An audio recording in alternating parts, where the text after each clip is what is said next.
اووم، د څو پوښتنو په کولو سره ځان وارزوئ. همدا اوس زما په ژوند کې څه شی د خوشحالۍ سبب شوی دی؟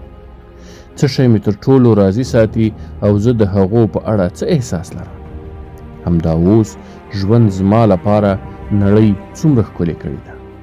همدا اوس زه په څه شي د افتخار احساس کوم؟ همدا اوس زه په ژوند کې په څه شي شکر ایستونکی یم؟ له چا سره علاقه لرم؟ څوک له ما سره علاقه لري او څه شی د دې علاقې سبب شوی؟